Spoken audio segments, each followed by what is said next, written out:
And we are back. Welcome to No Direction Beyond, Episode 3. I'm Jefferson J. Thacker, also known as Param. I'm joined by...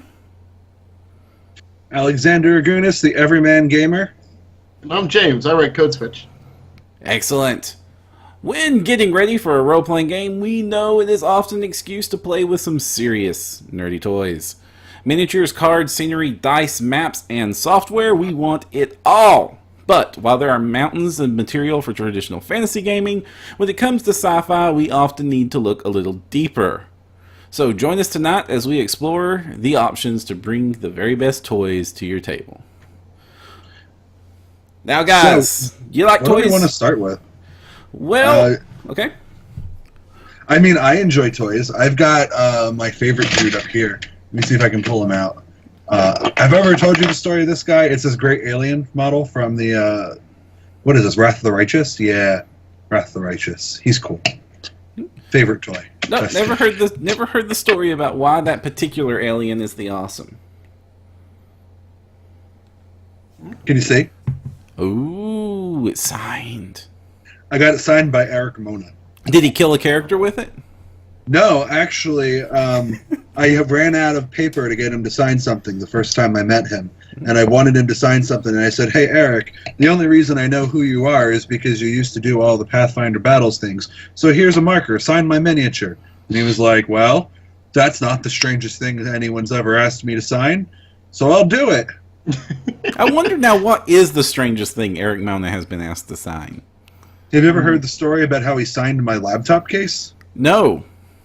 Okay, so, I mean, I kind of gave away the punchline, so I'm sorry, everybody. But I guess a laptop case does kind of count as an accessory, so we'll go with it. My first PaizoCon, I went to the store. I had $50 burning a hole in my pocket because I was an irresponsible young man. And I went up to Eric Mona, who was sitting at, like, a signing table. And I said, "Eric Mona, want to do a challenge for me?" And he said, "Sure." I said, "Well, I have $50 in my pocket to spend. Name one thing that in the store for me to buy, because I don't know what to buy, but you have to pick something that I don't already own. And if it is less than $50, I will buy it on the spot. And if it is more than $50, I won't buy it. I'll put it back, and I'll get something else. But you'll probably won't get all of my money." And he said, "Interesting." And I was like, "All right, so go ahead." And so he looks at the racks of Pathfinder Battles minis, and he goes, "I can only get one. There's not a mini that's expensive," because at the time they didn't have those big case incentives. Right. And so then he goes and looks over at like the core rulebooks. He's like, "A core rulebook is about $50, but you probably have all of those." And so he looks over and he's like, "All right, I want you to go to that case, and this laptop bag is sitting there." And he said, "I want you to go and grab it and tell me how much that's worth, because that's what I'm picking." So I walk over, I grab the laptop case, I open it up, and there's a price tag inside. And I'm like, I yelled at him, "Are you sure this is what you want?" And he's like, "Yep." And so I go over to the register and I pay for it because it's less than $50. And so I bring it over. And Eric Mona gives me this big grin and says, "So how much was the laptop case? Did you end up getting it?" And I said, "Yeah, Eric, I bought it." And he's like, "Well, how much money did I make?" And I said, "Well, you got some of my money." And I go reach to my pocket and I pull out a coin and I drop it on the table. It's a nickel. I was like, "This is all you missed." It was $49.95. And so for his overwhelming victory, Eric Mona also signed my laptop case. It says, "May you always roll natural 20s, Eric Mona." As James Ballard can tell you, that has never come true ever. No, it's only when you're GMing. Yeah. That's right. It does. Oh my gosh. Maybe his curse applies only when I GM. I'm going to eat your dice. He is, he is responsible for, a tremendous amount of Pathfinder Society deaths. So it's fitting. Dude, no, we actually, it's not related to our topic, so I apologize, listeners. But James and I just finished Eyes of the Ten, and so yes, we can totally see, because he writes the first one in that series, and oh man, just nothing else. Oh man. All right. Now, Yeah, just play it. now, Starfinder aside, just like as sort of to help frame this up, to get what when you're playing any sort of role playing game like Pathfinder, Star Wars, Savage Worlds, whatever have you, what sort of accessories do you like to use? Like, what are you comfortable bringing to the table? What are your go tos? I'm talking a lot tonight. Do you want to answer this one first, James? James. Yeah, I'm trying to think. I don't usually bring a lot. I just bring whatever I'm running, like either on a tablet format or print it out, and a map and some markers. It's just traveling, carrying stuff ain't great. I do have a cool binder. I don't have it on me that I keep all my pawns in, like trading cards. But besides that, it's just maps and stuff. When I move up to a place with more space where I can host, I've been thinking about making like actual terrain. So I'll be excited for that. Oh, you should wait. You should show those because those are really cool. Show one of them. Oh, actually, I have just a little. I'm going to knock down everything on top of my desk here. But this is what a completed one from Hirsch Miniatures. They do silicone molds that you can put stuff in. They recommend dental putty, dental plaster. But you can use plaster pairs like I was doing just to be cheap and just to try it out. But they also offer sci-fi molds too, which was cool. Yeah, I've been a big fan of the Hearst molds ever since they started attending Gen Cons, and they always have like one of the coolest tables down there because it's just this giant aisle of like hand painted, completely 3D terrain and these molds, and it totally instills the confidence that maybe I can do that. And of course, you just showed us that you actually can. Yeah, and I'm like a monkey with two left hands. Like, it's really easy. Like, the parts all come out pretty well. After a first or second casting, you figure out what you're doing. Mm-hmm. So, when I get a bigger space, maybe like the space Param has behind him. Yeah.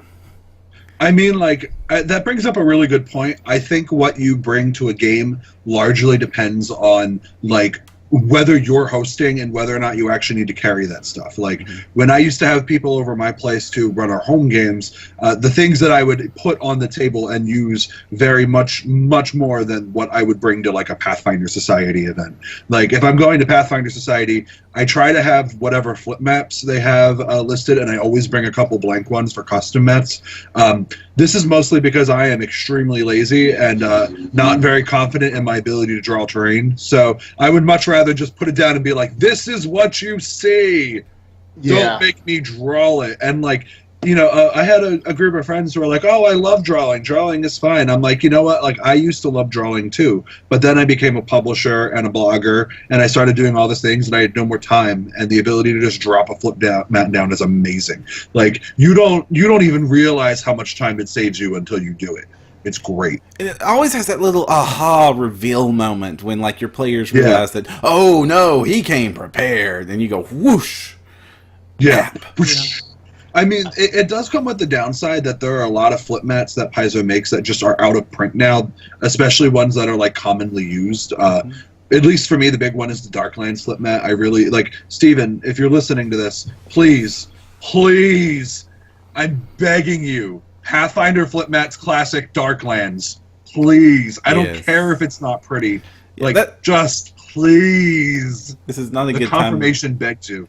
This is not a good time to mention I accidentally bought 2 of those. What? Yeah, I was going through my collection. I'm like, oh, here's Darklands. And Darklands again? Every now and then I end up with accidental doubles. Wait, I have a double of the City Gates one. Do you have that one? Yes. I will swap you. Oh, damn it. Alex, you've got nothing Pathfinder I want unless it happens to be a gold-foiled signed core rulebook. No, that poor flip map. It's just sitting in Param's place, and it needs a home in my bookshelf. I will find something to swap. We will figure this out, Alex. Don't worry. When I do, I will come onto this show with Param's flip map triumphantly in my hands, John Carter style. Now, on the flip side of the flip maps, also I do like to have the pre-printed maps, especially when I'm going to society, because I'm representing all of Pathfinder when I show up to a society. Like, I'm supposed to be, like, I hate to say it, but, like, I'd really like to impress my home games. But when I'm, like, representing at a con, or when we're hosting our local PFS event and I'm there as, like, the official venture officer role, I have to bring my A game. So I also do the scaling, like, when there aren't print maps, I like to do the scaling up of the maps in the PDFs. And there's a really great website that I don't think a lot of people know about. Is that if you just scale up those maps, they kind of look all blurry, like when you scale up any image. There's a website that does a really great job, and I'm about to make James giggle when I say this. I don't know if James giggles, but at least laughs. Yeah, I do. It's like the cat in what's it called? The one goes. Anyway, it does a God. great upscaling rhythm, especially for drawn and animated material. It's called Waifu 2X. Oh, I know what that's for. Oh man, I mean, you got to get your pillow somewhere. But it's really great for scaling up those Paizo maps and making them look clean and clear and crisp, because it's meant to upscale cells from cartoons and anime and stuff like that. So, and it does a great job. It does a really great job, actually. I've used it for work, and I won't ever admit that. Oh, don't, especially if it shows up in your browser history. Just get rid of that. Man, I really hope that no one from your Skulls and Shackles group listens to this podcast, Wink. No, they're all idiots. They also kill them every week. So, they'll be smart when they learn not to make a party without an arcane caster for 9 levels. Divine Listen, caster. yeah, it's true.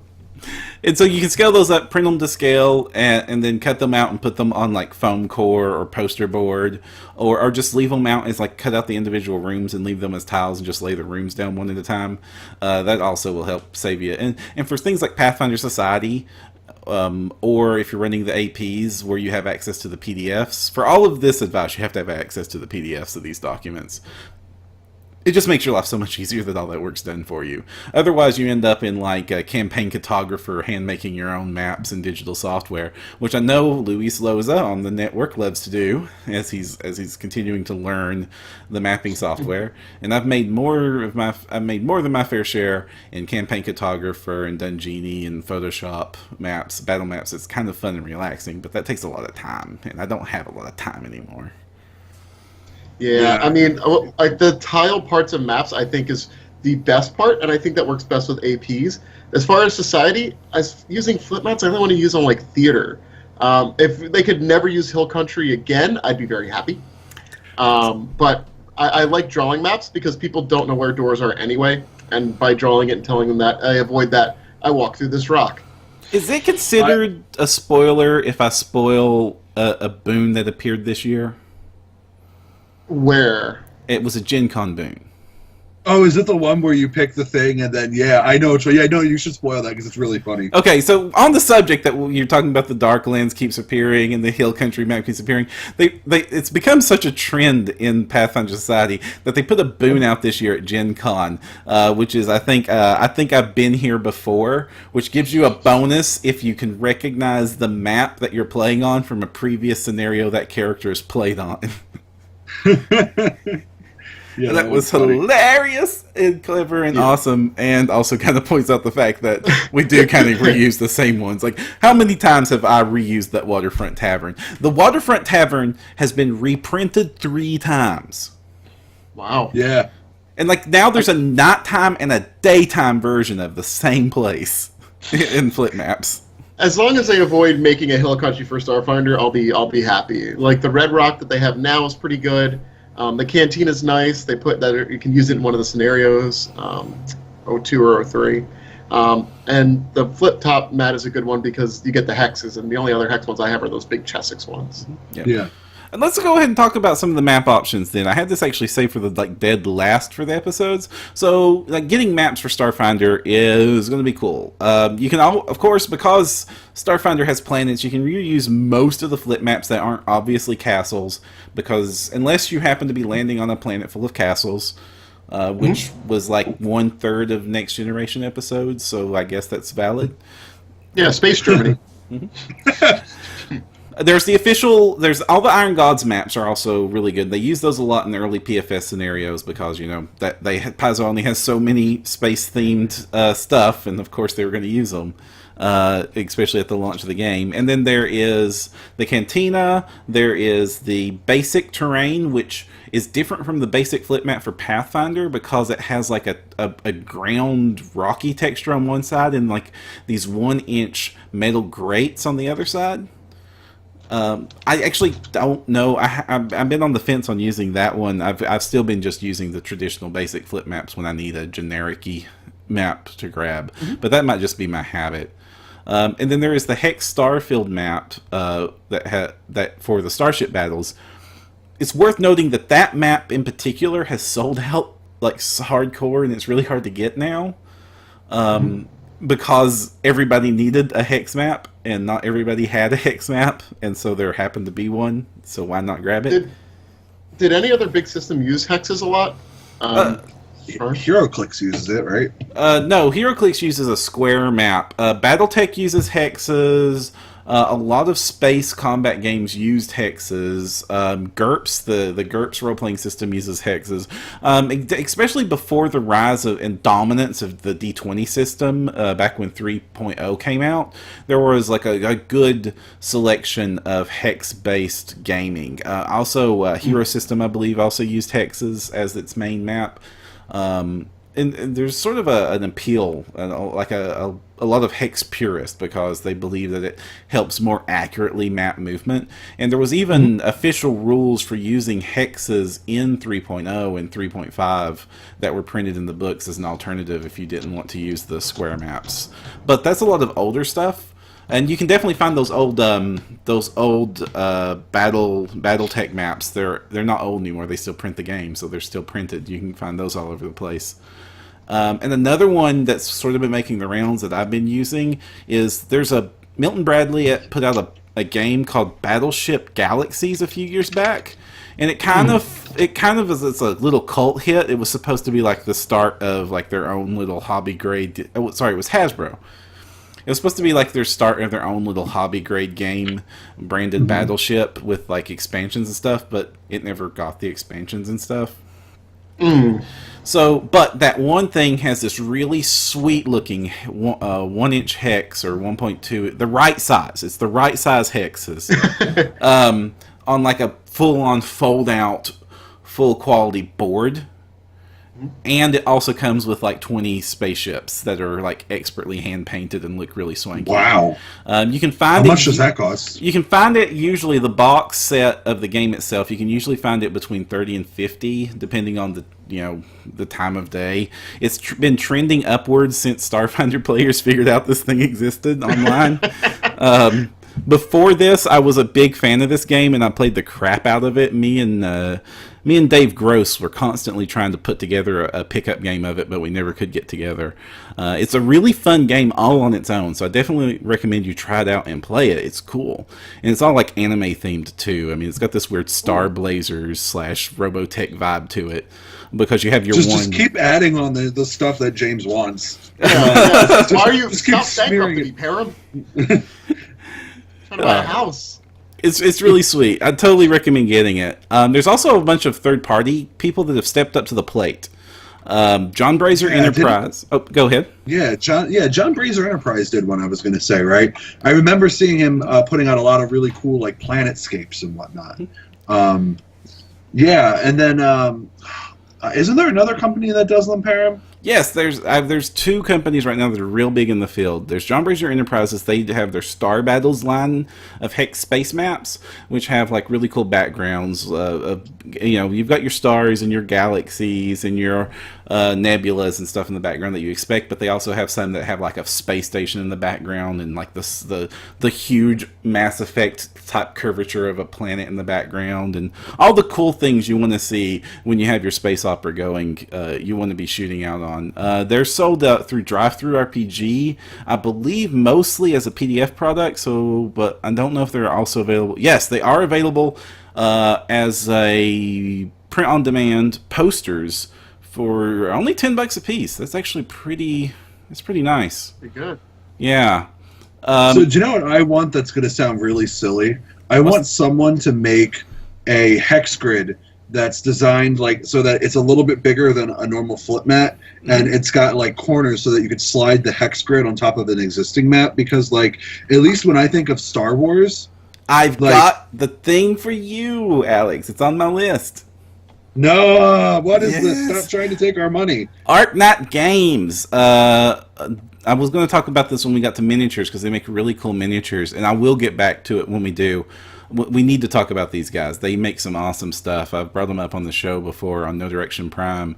But Arknight makes a lot of clear templates and stuff, and one of the things they make is like these giant clear plastic sheets of map grids, and you can get them in hexes, you can get them in squares, you can get them in dots. Like they've thought about all the permutations, and it's just these clear sheets that you can just put onto any textured surface or map, and it puts your grid on it. So like you can map out your maps or get any sort of floor plan or battle map you want that doesn't have a grid on it. You slap one of these on it, and it's a battle grid. Plus, it's this plastic material, this really clear plastic sheets that is friendly to dry erase markers, wet erase markers, and stuff, so you can draw right on them. Oh man, I want shiny wet erase markers. Like, give me silver. I just want a silver wet erase marker. I don't care about anything else. Just give me that. No. Oh, that'd be cool. I want those too. Surprising, right? Mm-hmm. It might be a hard thing about like wet erasing the metallic shavings that have to be in any silver metallic. We sent a man to the moon 40 years ago, and we can't figure out metallic savings on a wet erase marker. I mean, we've done a lot of really bad stuff within the past year alone, let alone the past 40 years. That is just my default response to we can't do something, is we sent a man to the moon 40 years ago. Yeah. This is also worth noting that we filmed this show live in front of a live Twitch audience. If you are watching this show and you have any questions for us, pop up in chat. We're reading it throughout the show. We'll get your questions and answer them as we can. Also, chat's been really, really, really active today. I like that. Good going, chat. Yeah. Hey, so let's talk. Are we gonna keep on the maps, or can we switch to my absolute favorite accessory for any role playing game? There's one more map I have to call out because of just how awesome it is. All right, call out the maps. The maps. Call it out. Maps of Mastery. This is Christopher West's imprint. He does a lot of cartography. I know that he does it for freelance. His works appeared in a lot of products that you might have seen. But he also does his own maps and sells them. You usually see him at Gen Con. He loves to do sci-fi maps. So there's a ton of really great looking sci-fi maps on this site that you can get in either PDF or printed on either tiles or poster, and they're all dry erase friendly. And one of the maps he does, besides a lot of them are just sci-fi, but one he does that's really cool is called the Distant Outpost series, which is two sets of 4 maps called the Orbital Docking Station, and then like a set of map tiles that go on top of that map out this massive space station, like in 1-to-1 scale. That it would basically take 4 of these tables behind me to hold the whole thing if you were to lay it out. And then all the tiles are on it, and you can go up and down the different levels and go inside the different rooms. And so there's a set of the tiles that's just the damaged set, so it's all blowed up when you're having fights in it. And then he also has matching tiles for corridors and spaceships and docks and stuff. So I definitely recommend checking his stuff out over at the Maps of Mastery store with dashes. Okay, the address is really convoluted. Just search for Maps of Mastery on Google and you'll find his stuff. It's really cool looking. Now, what was you wanting to call out as your favorite? Miniatures, Param. I love miniatures. Minis. I mean, there's so much stuff to talk about when it comes to miniatures. Man, oh man, where do we want to start? Do we want to start with like the thing that's less of us bantering and more of us talking a bit about news? Well, we better get to that because I bet a lot of people have been expecting us to get into this one. But before we do, it's worth saying that we. While we do have like official statements, this is a totally biased podcast. Yeah, we are a totally biased podcast. Yeah, we're a group of fanboys, but that doesn't mean we don't have opinions. And sometimes, it's true.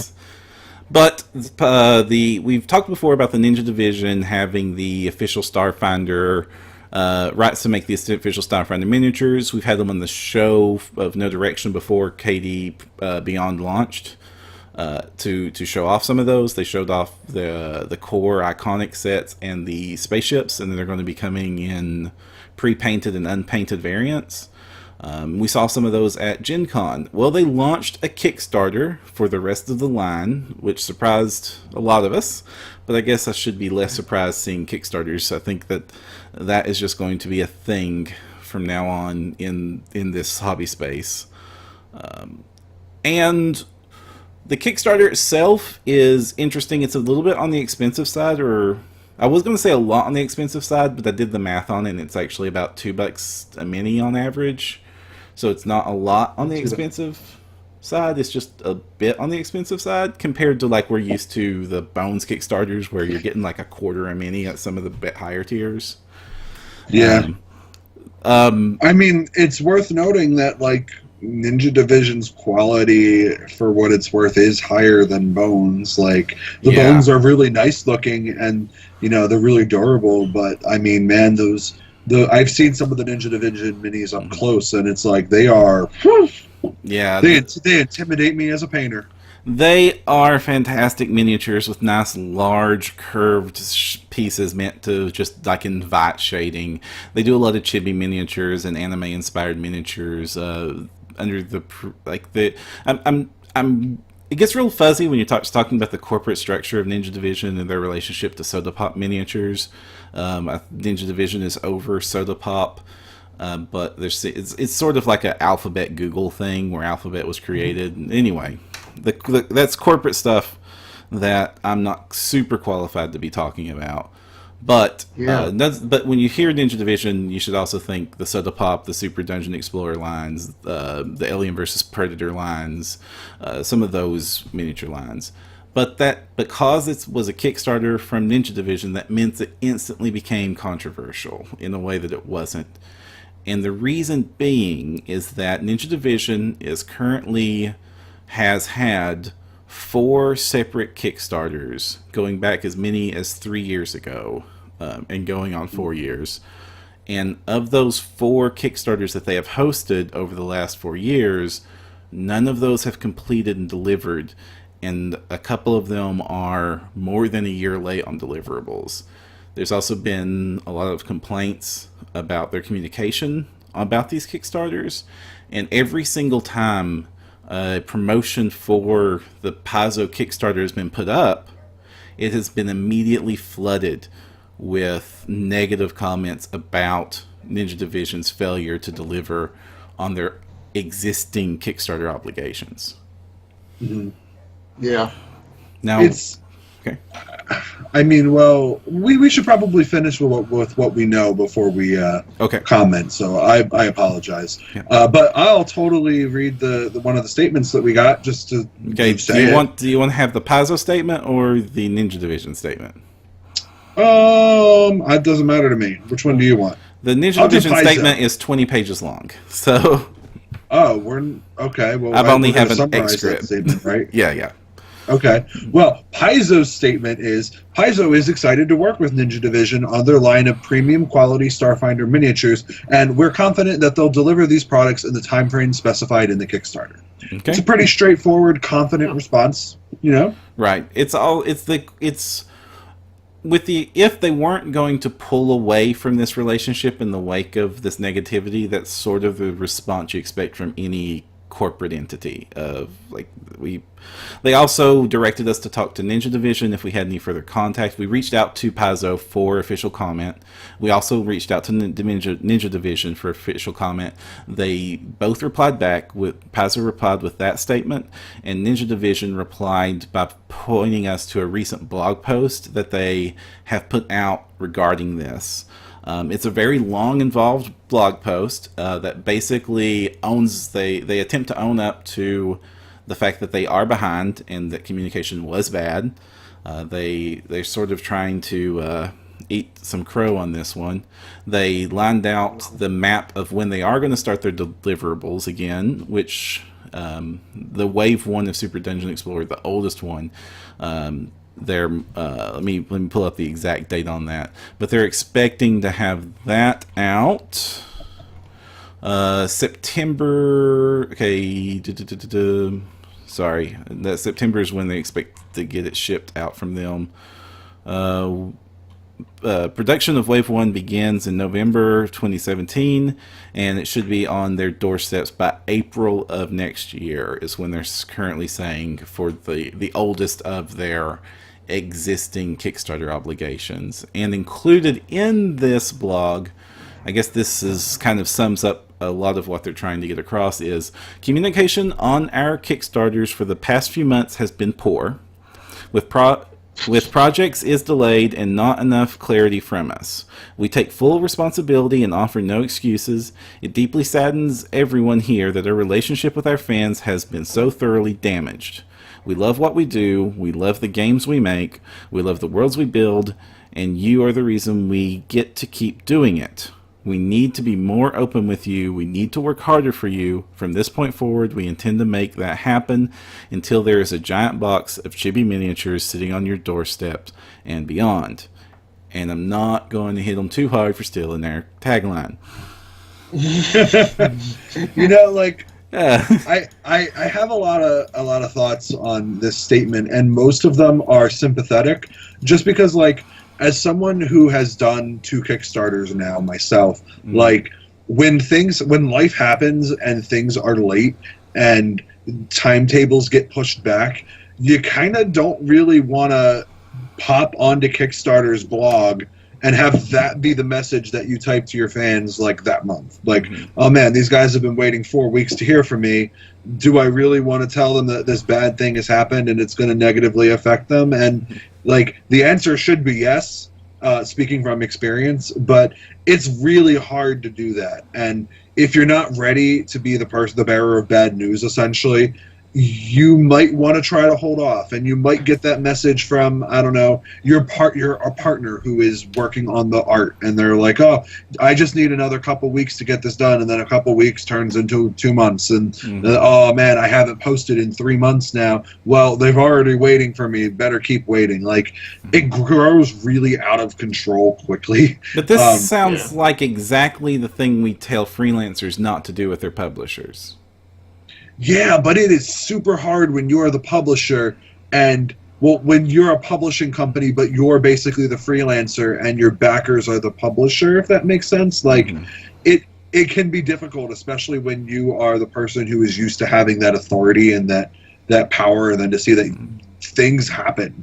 Like, I remember not too long ago, I had a freelance artist, does amazing work, and literally the day after he signed my contract, his wife, had her kid like 2 weeks early, or no, it was a month early, and like, stuff happens, and when you're an individual, I think it's easier to say, look, I need more time. But when you're the company and, like, you're trying to manage other people, it can be harder to admit, like, these other people need more time, and be the person to say that, on behalf of somebody else.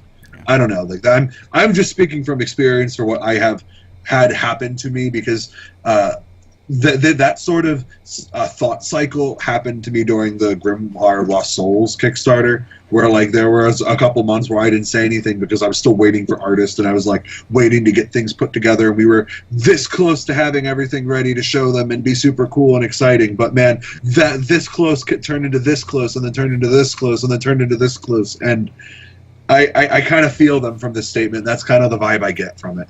Yeah, I mean, I can feel the vibe. Now, if this was one Kickstarter they were behind on, I'd be a lot more sympathetic. I'd be a lot more in your camp. And also, I have to say, No Direction participated in the Kickstarter where two of the deliverables were very late, and it was a constant. And, like, I was aware of all the difficulties, and it was a constant embarrassment. We were constantly, we constantly hated that we were so late on that project, and owning up when we made those statements, when we had to come out and say, "Hey, we're late again. Here's what's going on," is hard. But we still had a failure there. We should have done better. We could have done better. Things happen, and I am sympathetic. But at the same time, there's a balance between leeway and failure to deliver on any of these things. I've I've had delays on my own projects. I've not had delays on other projects. It's all hard, but that's all reality of working in this business. Is that this business is hard. Yeah, that's true. So why don't we let their flaws and failings just go, and let's talk about the minis in their Kickstarter, because that looks like it's going to be our Starfinder line soon. Well, it's a lot of it is art from the Starfinder core rulebook, and it looks like a lot of it is also going to be art from based on art from the Alien Archive. We've seen the Iconics before, we've seen the spaceships before, so there's not much exciting to show off there because we've already previewed it on the show. They also have, like, one of the bonuses I'm pledging in is all of the legacy races, which I know a lot of people are excited about, and then of course there's tons of the other hero races that basically it's the same stuff you would see in the pawn set, except for in miniature form. Oh man, though, but like there's so many spoilers for Alien Archive. It got me super excited. Like there's a weird half monkey race called the Markoi in it, and I was like, oh, look at those weird monkey guys. I wonder how they're going to be different from Venara's. Or oh man, look at those weird guys that like they have lower halves of bugs, but they're clearly not Drider. Look at those cool guys. Oh man, look, Space Drow. I knew it, Space Drow. I mean, it got me really excited. What did you think, James? I mean, some of the miniatures are just kind of, I'm a guy with a gun and armor. Mm-hmm. They do some, I think, really cool ones, but especially with the legacy of the gnomes, they use it looks at least like they were going for the bleach gnome. And I think it's cool that they have Vesk and Kasatha and a couple different models of those. And they those don't are kind look of your like hard iguanas. No, they don't look like your iguana-head adventure captain. Worst. So bad. Oh man, the only thing that go ahead. I'm sorry. Oh, I was about to say it's just so bad, but the models are actually pretty. I mean, from what they've shown from the screens, they look pretty cool. Yeah, the only thing that breaks my heart about it is there's a mini in there that's like a Kickstarter exclusive, and like it's only if you pledge. And I'm kind of against those just on principle. First of all, it is the space version of Sela, Pathfinder's iconic paladin, which I feel like should not be a limited promotional mini. In one part, because at least looking at the lineup we get, it's going to be one of our very few like ethnically diverse minis in the set. It's that one in the half elf, and on the other hand, it's freaking Sela. You can't make her exclusive. What are you doing? She's the iconic paladin. Every Pathfinder player knows her. You're gonna like say, oh, if you didn't pledge like 50. I hate it when World of Warcraft does exclusives. I hate it when just about everybody does exclusives like Pokemon Go, and now I hate it here in Ninja Division. Just stop. You're wasting your development time making something that a fraction of your total audience is ever going to use. Just make it available and make it a cool part of your Kickstarter. I have strong feelings about that. That's what happens. Really They usually do just offer it later. Wow. They usually offer it later. I mean, also get that Sela out of here. She lay on hands doesn't work in 0G. I beg to differ, sir. You're cheating to make it work, in which you made one of the most successful third-party products for Star. Helped make one of the most successful third-party Starfinder products. This is a biased podcast. Yeah, totally biased. It's an incredibly biased podcast. No. Not only that. Not only does Lay on Hands work in 0G, but Lay on Hands thrives in 0G. I don't believe that. Also, how disappointed are you that they used the Isoki Bounty Hunter art as the template for the Isoki Bounty Hunter unlocked? Did they actually show the picture? Yes. They showed the picture, model. but not the model. There's no model render. But Then I can have hope. As long as that model does not get rendered with those proportions, things will be fine. Because all the other Yosoki in the thing use like the mechanics proportions. Like there's one that's a little bit smaller. Like he looks more like a mouse than an actual like rat folk like the other ones. But that's okay. They can have physical diversity. They just can't have heads that look like turnips and legs that look like toothpicks. it's for getting under the engine better. No, your head would get stuck. Not if all your cupboards are turnip spaced. You're just not thinking well. Yeah, no, man, oh man, there's three pieces of Yosoki art in that book that I don't like. It's the Bounty Hunter, it's the one, and the two for the Yosoki race page, because they all have that same style of giant head and little arms and legs. Oh. Now, there's no denying that the quality of these minis are top notch. Soda Oh, Pop yeah. and Ninja Division have been making amazing looking sculpts since the company's been around. I mean, there's a reason that they're featured so heavily in Cool Mini or Not. And they run that contests, and they're always a huge booth at Gen Con. But it is a little bit on the pricier side, but not too bad. But like even I can't get super positive or send out a super positive message behind this. I can understand why a lot of our audience might be hesitant to pledge in on this when they're with the history and the controversy surrounding it. I will certainly buy a lot of these off of shelves because they look amazing. But where this would have been an automatic pledge in at the top amount, I'm still on the fence on how much or if I'm going to pledge in on this. Yeah, I can hear that. I mean, on principle, I don't give to Kickstarters. It's give me something, and then if you do early access, I could buy into that. But I'm not going to throw money at something that I don't know, don't have a taste of. Then maybe if you don't want these miniatures, you could talk about the other miniature option for Starfinder. Yes. Yeah. So, I especially love pawns. let's talk about what's available right now. Okay, Oh, I so thought we were talking about Infinity Minis. Okay, never mind. Oh, Oh. I was talking about. We can I'm talk- talking about. yeah, we're talking Pathfinder about pawns. right. What So were you guys talking about? he was going to talk about Infinity Minis, and I have a big list of options. But the official pawns are the other obvious option. I have the. No. I have. Do we all have the pawn set?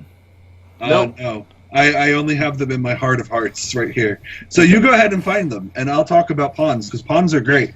If you don't know what pawns are, you're missing out. They're basically sheets of cardboard that you punch out, and then you stick them in these cool little, like those that James are holding right there. And you stick them in these cool little bases that have like little ridges to hold them. And so they're great because A, they are really cheap compared to, three-dimensional miniature models. And let's face it, if you're going to throw an NPC down on the board who's just going to get shot by a plasma cannon next round and die, do you really need an expensive mini? Yeah, look at that Tyrannosaurus. He's just waiting to get shot by a plasma cannon. And then when he does, James can just chuck him like that and not feel bad that he spent $6 on a mini when that pawn is probably like, 50 cents? Yeah, like that. I just threw them Yeah. across the room. They're fine. Yeah, and it's great. You can be rough with them. You can chuck them at your players. If you ever need to thwack someone in the head enough to remind them that they're being a jerk, but you don't want to do any real lethal damage, bam! It'll be great. And for those of you who are listening to this, I made sound effects and hit myself on the head as if I'd thrown a pawn at myself. Can we actually throw a pawn at you? If you figured out how portal guns work, then yes. I didn't If you say come we'd to hit Unsealing Court successfully. in October. So basically, the core pawn set is going to have most of the art from the Pathfinder core rulebook as pawns. It probably means that if you buy the pawn set, you're going to have giant-headed Yosoki. Oh no, it's going to happen. Just take those and find a nice fireplace to keep them. Oh, come on, man. Some people might want giant head rat people. I mean, those people are wrong. It's okay. We never claim to be an unbiased podcast. Anyway, so you have a great selection of characters to use as NPCs in this one because it's mostly player focused. Mm-hmm. I imagine that when Alien Archive comes out in like 3 weeks, then there's probably going to be a nice monster selection pawns to go with that because let's face it, we're all going to need Space Invaders. Mm-hmm. And I don't mean like the old arcade Atari game. I mean like literal Space Invaders. People. It has it has basically every piece of art that appeared in the core rulebook. So it has multiples of all of the iconics, all of the examples in the classes, the legacy races, basically anything that appeared as a quarter-page character shot throughout the core rulebook shows up. It also has some that didn't. It also has a lot of like a few aliens that you can use. And it has all the starships that are in the book are in there too. So that's probably one of the bigger surprises. James says no. With the Starship ones, they, at least from what I've seen, have not announced any hex-shaped pawns, like bases. I asked them. They said, remember they said they weren't going to do that. Right. I don't know I know. why. I know, but you don't need them. The hex-shaped bases aren't necessary. The circles fit completely within the hex. They don't go over the edges. Fit completely unless you have players that are jumping around a table or do not know where their body is and they knock something and then you lose a facing. This is James true. got you. He's but experienced. wouldn't they just still lose the facing if they knock the hex base around too? If it goes into a quarter turn versus if it goes less than a full turn, you can make it out better when it's a hex, because I've had regular hex flat bases, like wood ones, and I can tell where they got knocked off. With the circle, it's harder for me to figure out where it was originally. You could theoretically just glue the circle ones onto a hex one, but I don't need you to give me more arts and crafts projects. I just need something that works. Now, I mean, like, they made multicolor ones. How hard could it be to make a set of hexes that you could Those buy? are pretty. I like them. a lot harder. It's a lot easier to put dye in the plastic when it's still gray than it is to remake the entire mold set. Make a new mold, Param. Make them do it. Yeah, Param, do it. Do it. Come on, mister, I built my own house. Come on, RPG Dad, do it. I can build my own set of hexes anytime I want. Hot glue ain't expensive, and it only takes a second to put a pawn base onto one of the pre-cut wooden hex bases if I wanted to go that far. But it's nothing. Come on, chat. You need to help us peer pressure Param into doing it. Yeah, Param. Do it. Do it. I'm not going to be able to fly to China to custom make their mold bases so that Paizo has a pipeline to put colored hex bases for their pawn sets. You can make your own in your basement out of scrap, just like Iron Man did with his robot. Yeah, come on. You're Tony Stark, aren't you? I don't have a Jarvis. Does anybody want to volunteer from this podcast to constantly speak in my ear snarkily with a British accent? I thought the guy who you brought on Paint Night was your Jarvis. Oh, He never appeared on screen. He was just a voice. He might be a robot for all we know. And if you want it to be useless, you can just set Siri to British. Oh, yeah, that's true. Yeah, but then All right, we've got 2 people in chat that are peer pressuring you now. Come on, chat, you can do it. I believe in you. That's twice our current number, so we're doing good. Yeah, we've doubled our ranks. All right. We're only 26 away from being a troop. Moving on from the official bases, there are also another company that does really great sci-fi pawns, which is the company I talked about earlier, Arknight. They actually focus mostly does everything. Yeah, they focus mostly on pawn miniatures, and the way they do it is they print it on those plastic so that you can actually see through most of it. So it looks more like a real miniature. I don't like their bases as much as I like the first Pathfinder bases. So often when I do use their stuff, I just put their stuff in a Pathfinder base. But it's a little bit more expensive than the Pathfinder pawns. But like I'm talking a few cents a mini, not multiple dollars. But they look, I hate to say it, they look better. They don't have war artwork. Like the artwork is really good, but not like of the quality that Paizo artists have. But because of that clear see-through, they look better on the table. And they also they don't print the front on both sides. They actually do the art for the back of a mini, which doesn't matter in Starfinder or Pathfinder because there's not facing unless you're in a starship. And they don't have starship minis. They have a set called the Last Parsec, which they're selling for $100 for 240 some miniatures, or miniature pawns. Wow.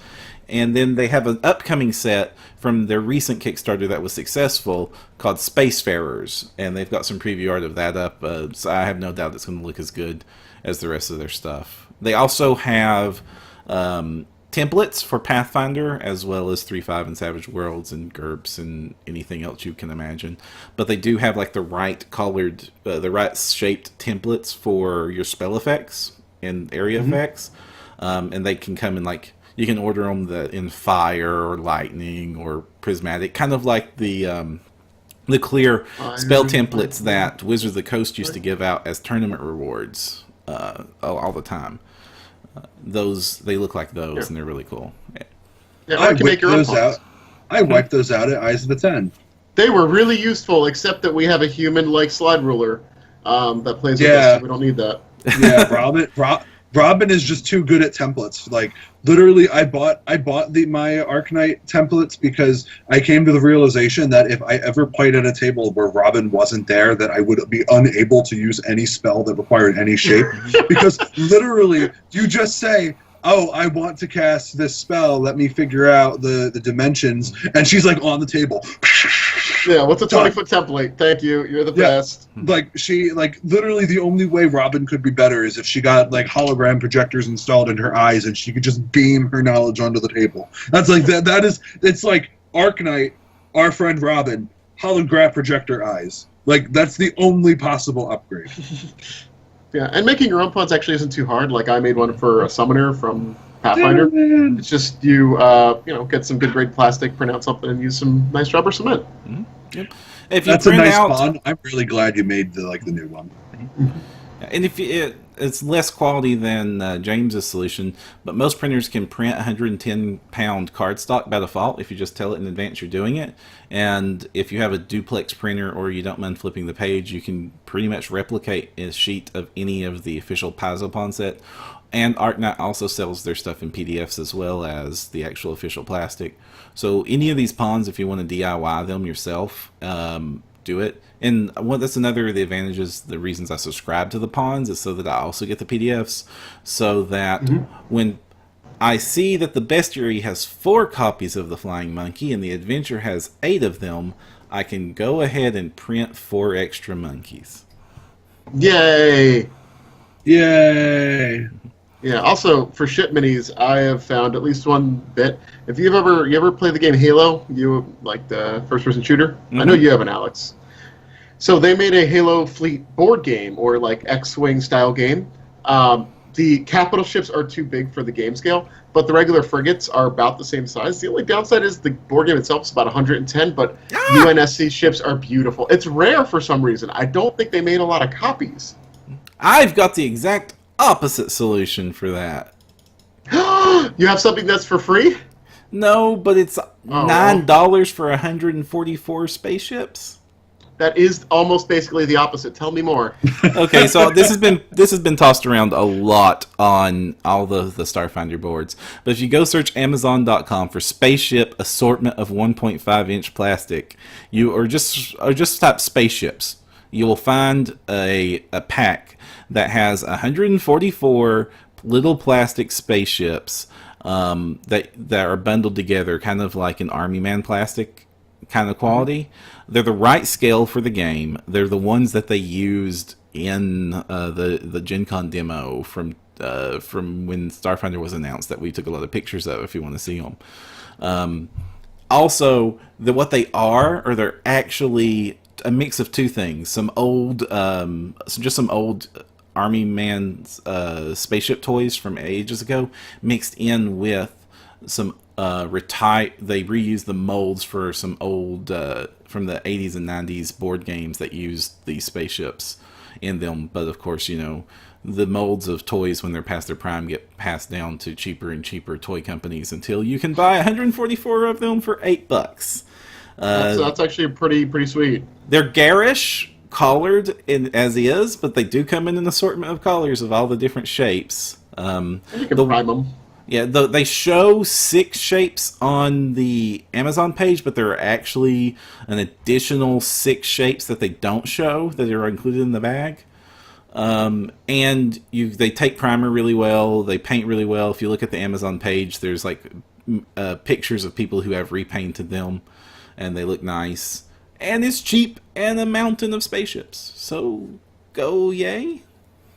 Yeah, I see no problem with this purchase. Drown in spaceships, viewers. Drown in all of them. Don't open your mouth; you'll choke. Yeah. No, that's what the word drown is for. Yeah, I already gave them the hazard. No, drowning is choking with water. Now, I mean, if they melt, then it would be drowning. Melted G.I. Joes taste awful. We should ask Ryan for his comment on that. I bet if anyone knows what a melted G.I. Joe tastes like, it's got to be Costello. Now, What were you saying, James, Graham? I've shut you down a couple of times as you tried to talk about this. So tell us about your miniature solution. You haven't shut me down. It's just we've been talking about a lot of stuff. So there's a tabletop war game called Infinity, which is like a sci-fi, like near future tabletop game. It's pretty fun. I'm bad at it, but I know people that are very good at it. They do a pretty wide line of humanoid miniatures. There's like 8 armies between like humans, mutants, and everything. So like that's kind of been my go-to. Like, what is this? For my envoy, I use one of their models. They're garish enough to kind of matter. You should probably. Oh, yeah, that's that helps. There we go. And they look human enough that you can model them, and you don't have to worry about too much fantasy gubbins. And the downside is they're very highly detailed. They have a lot of little details to paint in, and they are a little on the pricier side. Like that one was about $15. Kind of like on the GW model of this is an important unit, so it costs more. But it's a pretty good solution for most of your like base humanoid races. Ooh. Yeah, that's definitely a solution I would like to go to for like player characters. Yeah, so it's a good option. And somebody turned me onto it when I was looking for a miniature that looked as much like Hatsune Miku as I could get, and that was kind of it. It looks like it's dead on. Now, of course, the other options exist out there. Warhammer 40k minis are obviously good fits. If you just want a muscle man filled with muscles on top of his muscles. I was thinking more of how like many the parts- Imperial Guard. Like, Oh, yeah. yeah, we get slaughtered by the thousands just because somebody rolled above a 2. Really, we just ran out of ammo. There was just too many of them. Well, that is the winning strategy for Imperial Guard. Yeah, I've heard some changes in that meta where it's just dudes and cannons. It's like, oh, these poor guys. And War Machine is good too for some of it if you don't mind some steampunk aesthetic for your fantasy stuff. Hero Forge, the build your own miniature, has sci-fi options. It's not And anywhere disappointingly low. Yeah, it's not anywhere near as diverse. I've noticed that a lot of the sci-fi characters that get spit out and shared around all kind of look the same in the end. Yeah. But it's an option. And like I said, we're kind of beggars can't be choosers too much when it comes to sci-fi gaming material. You can find the old Star Wars Wizards of the Coast miniature line. They're the perfect size, the perfect minis to use for stuff like this. But the problem is because it's Star Wars and collectible and out of print for more than 10 years, the prices on even like the common minis there fluctuate wildly. Stormtroopers, just general stormtroopers can go, and like keep in mind, you would get like dozens of these per box, that you opened of this stuff. But even stormtroopers go for like $10. So, ouch. Yeah, that's a lot. Hero clicks miniatures are the right scale. You just have to snap them off their base, and I just made a whole bunch of collectors cry. And rebase them is because their bases are 1.5 inches by default. And if you don't mind the base sticking over, you don't have to do that. But those are, especially if you buy the commons, like the not rares, which you can usually get like in giant bins for real cheap off of sites, because it's basically like buying the common cards from any different card game you want. They paint up really well. They're a good option. That is pretty cool. Another option I want to point out too, because this is kind of man, I wish James was here to hear this one, but the BattleTech minis, they recently re-released a lot of those in what is called the Assault. Let me make sure I've got it right. I have them here. Alpha Strike. Their Alpha Strike box sets have a lot of their molds of BattleTech. These are like $10 a box, and you get 4 pretty decent looking mechs. These are the right scale to be humanoid-sized robots and stuff. So if you need some robots for cheap, this is cool. And if you also play BattleTech, you get double for your money. Of course, if you pick some of the more recognizable ones, like Owen Casey Stevens did when he did this exact same thing, which is where I got the idea. He put like a Mad Cat down to kill some of his players in the SFS scenario, and I was like, wait, what? They will recognize if you put a Mad Cat down. But what if that's what you want? This is true. And of course I mentioned bringing mech into Starfinder, and that's controversial, so we have to be careful. Yeah, that's true. And goodness, I'm out of any sort of mini recommendations you can make. No, I know nothing about Starfinder miniatures. I am very much in the audience for this particular one. It's a very strange feeling being the audience stand-in. But yeah, so I'm actually scrolling through some of the Infinity minis right now, and they are pretty crazy to look at, just like what James is saying. Infinity has been a fantastic set for miniatures. I've always really loved their sculpts and stuff. The game I don't like the game as much, but I know it's got its fans. It's a skirmish game that has a history of taking a long time to play because there's a lot of character choice options during the course of playing that game. And anytime you have a whole lot of options and reactions, that does slow down. It's why Pathfinder combats take 45 minutes to complete for even a simple fight. That's fair. But I mean, you don't need to like how the game plays in order to pick up one of these sick minis and drop it on the table as your awesome PC. Yeah. Now, the other thing, let me look here. Yep. Okay. So the last thing to talk about accessory-wise, I think, is the rest of the official accessories that have been released, besides the miniatures, pawns, and maps that we've already talked about. There is, of course, you mean like the condition cards? I want to wait for James to come back for the condition cards. Yeah, he really does want to talk about those condition cards. So let's talk about the Game Master screen. It is really nice. I kind of wish they would have gone with the landscape format, but I know that Paizo has been against doing official landscape screens, so you get what you get. But first, the art on this one was drawn just for this piece, as opposed to the three different Pathfinder ones, which are just reusing the iconic arts from all the iconic characters. And it's this sweet, huge space battle where all the iconics are fighting a giant space worm. And just putting that out and spreading it across in front of the players it really sells the fantasy of what Starfinder is. And on the flip side, it has all the references you would expect, the conditions, the skill checks, etc., etc. And it also has a nice little cheat sheet on the inside for the starship combat, which helps make life easier there. Have you looked at the Game Master screen yet, Alex? I actually haven't seen a whole lot of it yet, Param. Okay. Now, show us on the screen. Here it is. Is this it? No.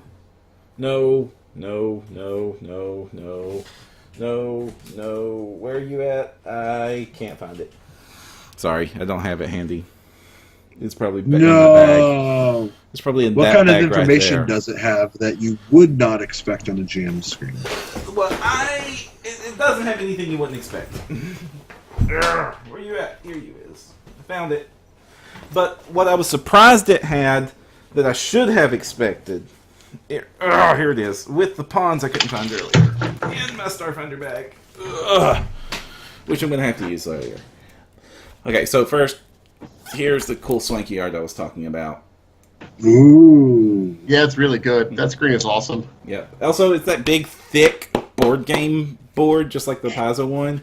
I kind of feel bad for when a game company releases a screen and it's like that thin cardboard stuff that's going to break at your first thing. And on the inside, it's just like the Paizo Pathfinder screen most of the part. You've got most of it dedicated to the use of skills and the different DCs, etc. Then you have the actions and combat and conditions, so nothing you shouldn't expect there. But I really appreciated that the last panel, instead of dedicating itself to experience and gold rewards and hardness rules that don't exist, well, the rewards exist, but you can put that not on the GM screen. Instead, it has all the stuff you need for starship combat, including the arc chart, the starship speeds, critical hit locations, that sort of stuff. That's the sort of stuff I would have been constantly going back to that chapter of the book for, and I'm glad it's here. So hardness does exist, but it's for walls and doors. Right, which is not...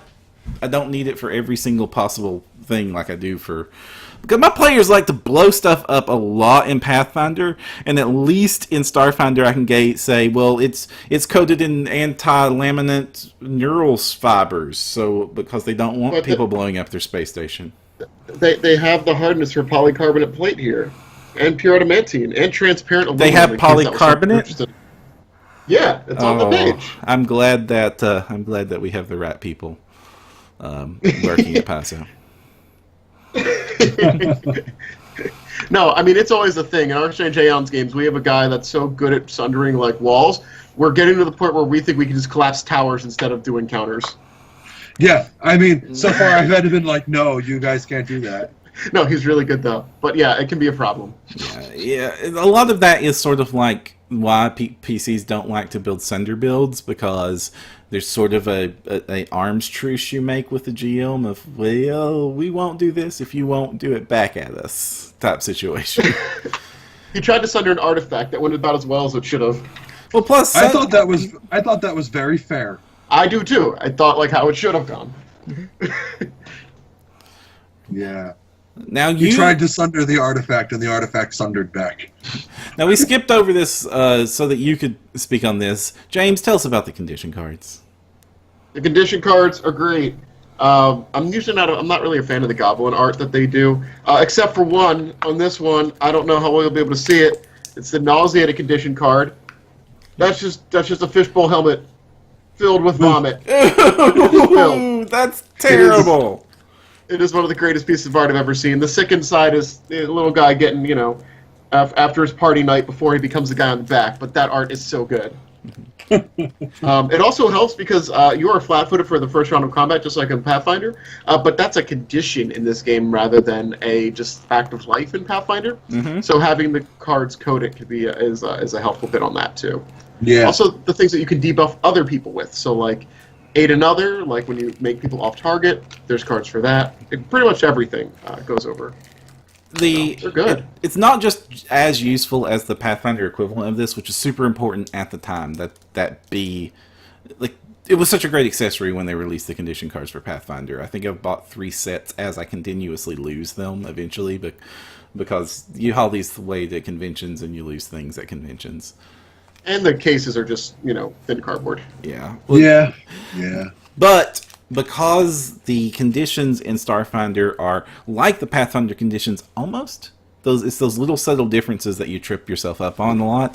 And so these flashcards at the table, especially in my Starfinder Society nights, because we alternate back and forth Pathfinder, Starfinder, which is confusing.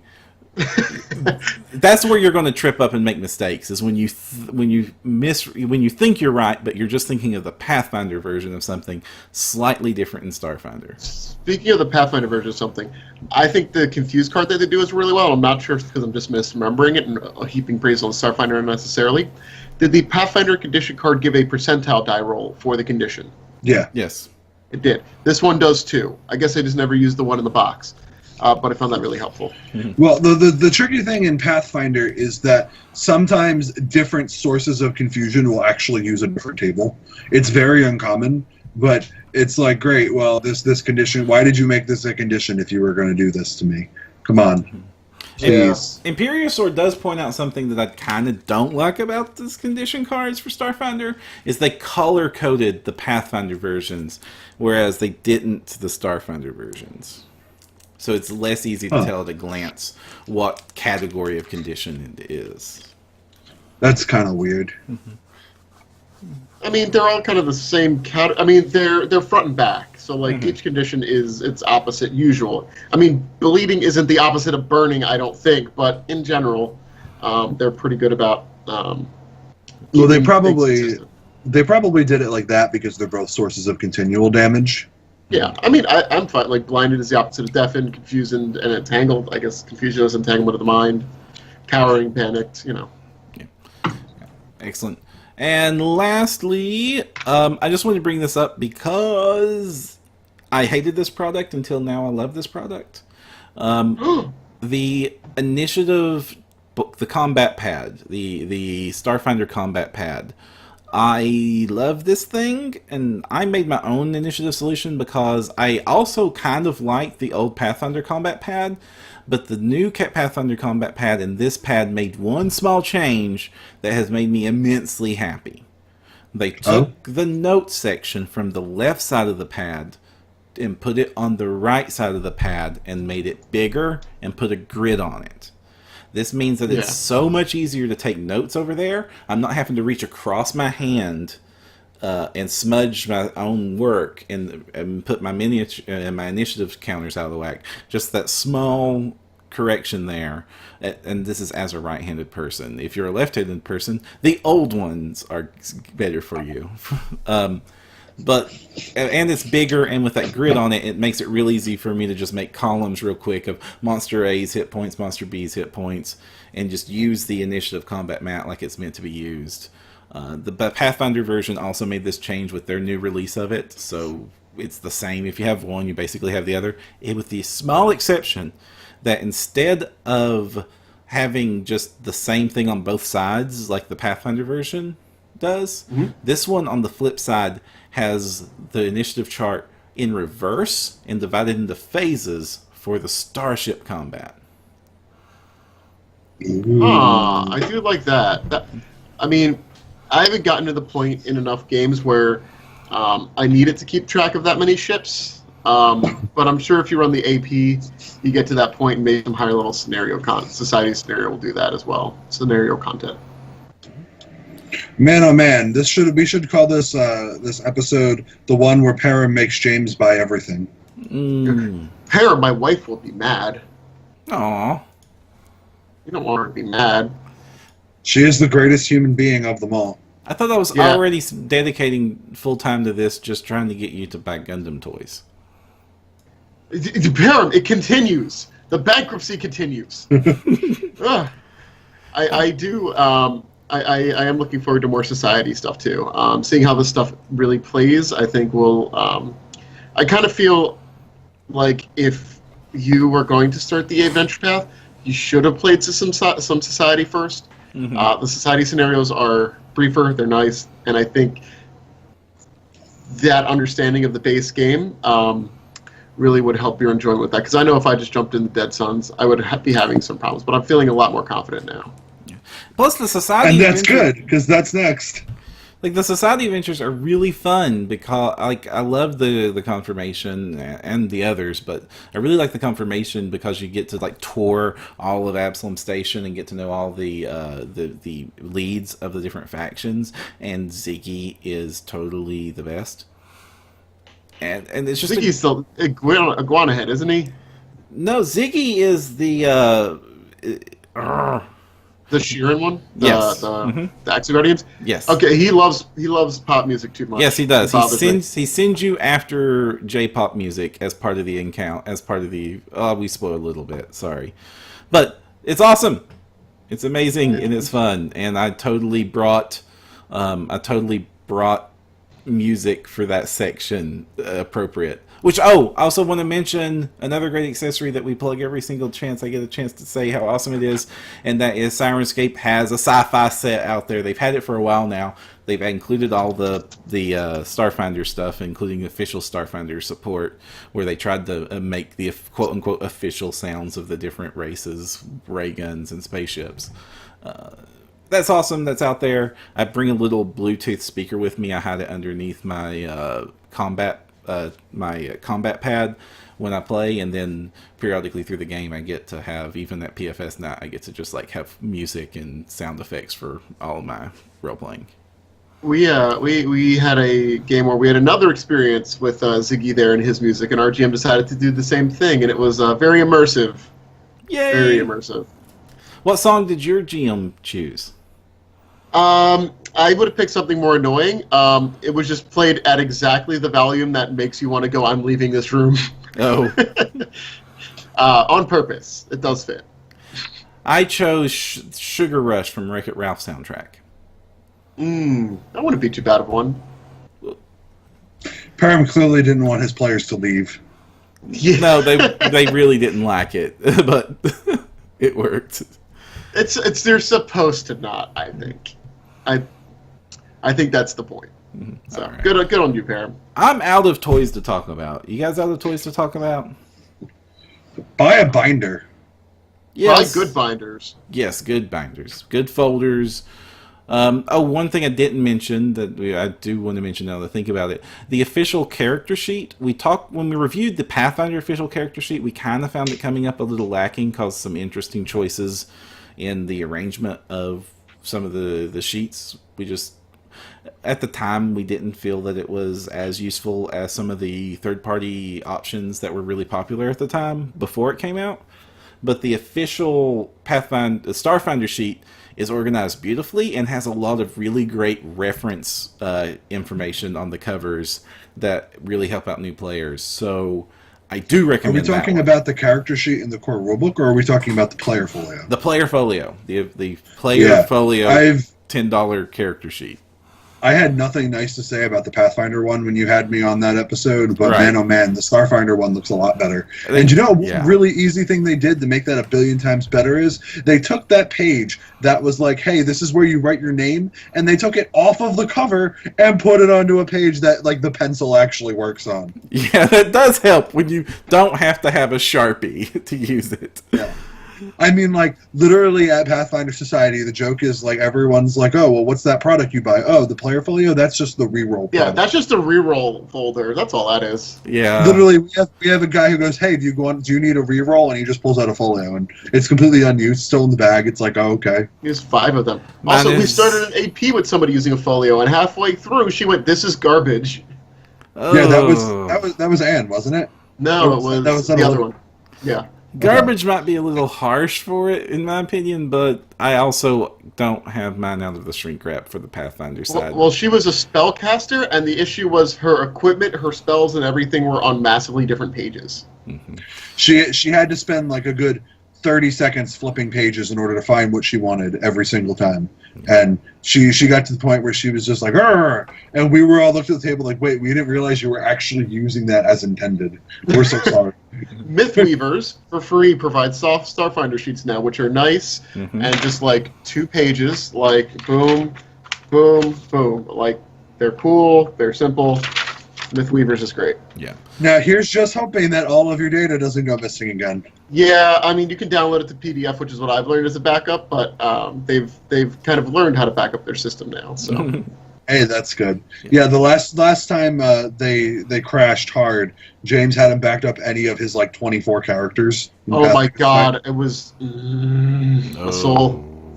That's painful, Soul. man. That's very painful. There was one point where James came to Reign of Winter. He's like, I have this power. I can't prove it. My sheet is garbage now. Yeah, it's like I just wrote it on a napkin. I'm like, you're going to have to believe me, GM. Now, but Robin in her greatness was like, ye are forgiven. And then I went to heaven. Now, you might have died. I probably died. Sorry, what's up? we're coming up on time, so I was wanting to know, is there anything you guys want to shout out that's not related to Starfinder and Pretty Toys to play it with? We have Unseelie Court next week. We have Unseelie Court next week. Yay! Yay! Yay! You should come to our convention. It's in, if you are around, it is in University City, which is like just off of Center City, Philadelphia. We're doing a convention where you can come and you can earn rewards and prizes and you can game with people, and it'll be great. It'll be so much fun. We're doing Starfinder and Pathfinder. I think so. I think Tom is even playing in Unleashing the Untouchable, isn't he? Yeah, there's some slots going off of the Unleashing the Untouchable, which is the secret tier scenario. There's 2 specials scheduled to go off. One on Friday night and one on Saturday morning or Sunday morning, I believe. It looks like it's going to be over 15 tables. It's on the weekend of the 13th to the 15th. I'm so excited to play Marcellus in Assault on Absalom. He's the silliest character. Yeah, you can find it on Warhorn under Unseelie Court. Also on their conventions pages. It probably should be up front there. Also, get you some boons. Boons! Boons! I don't even know what the race boon is for Pathfinder this quarter. I hope it's a race boon. What if it's not a race boon? I bet you it'll be a Naiad if I had to guess.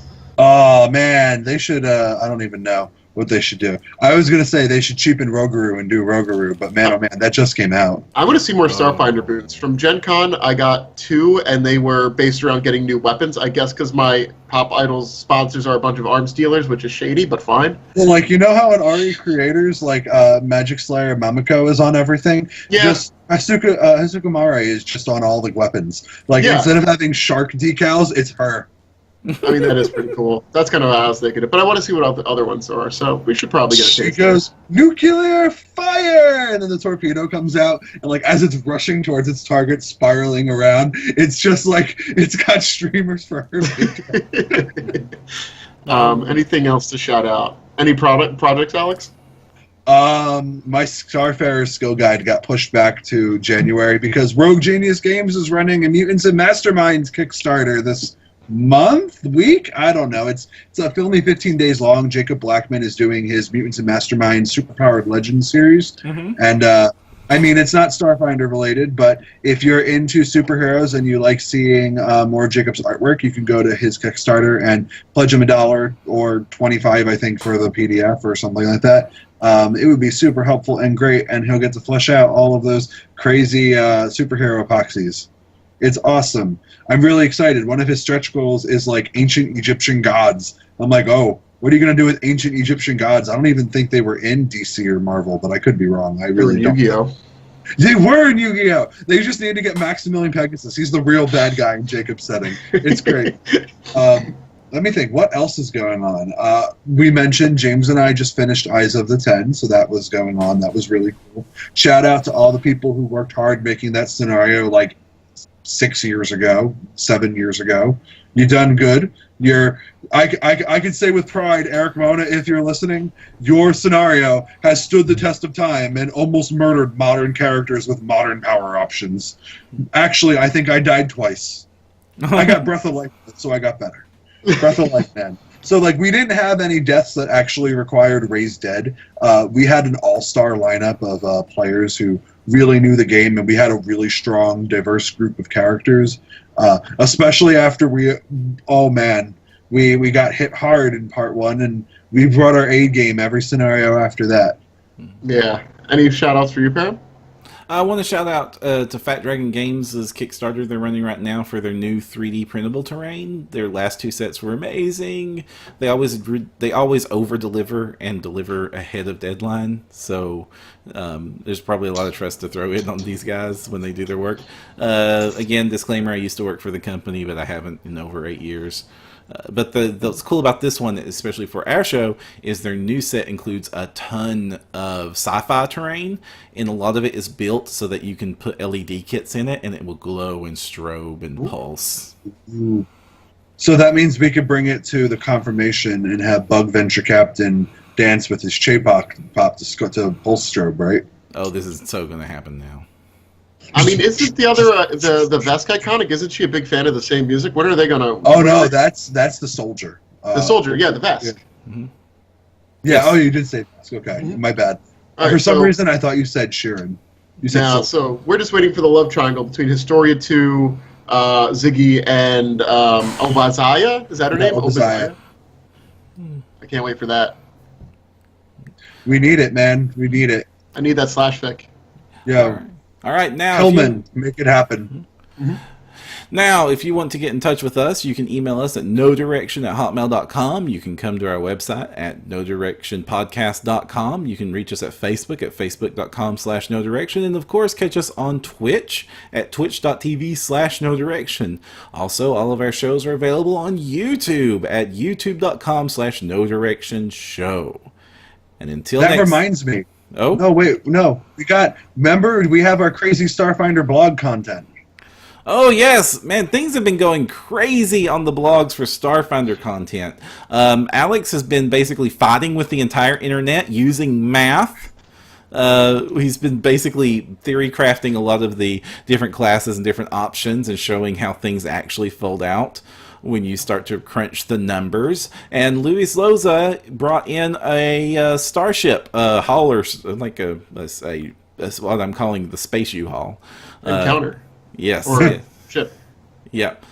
He did it for Starfleet Design, borrowing your title to post up, and it looks sweet. I think we're all just going to be super lazy, and anytime anybody wants to design or like do something mathematical for Starfinder, everyone will just use that title. It'll be like the crowdsourced article title.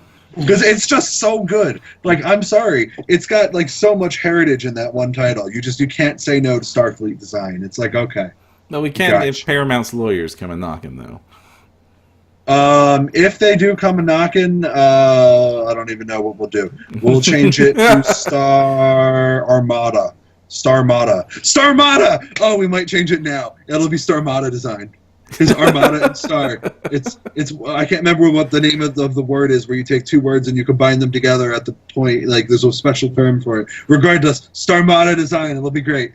All right, guys. With that, I think we are going to wrap up. Thank you all for coming. We hope to see you guys again in 2 weeks and for our next episode. And we hope it's a special one. So, It better be.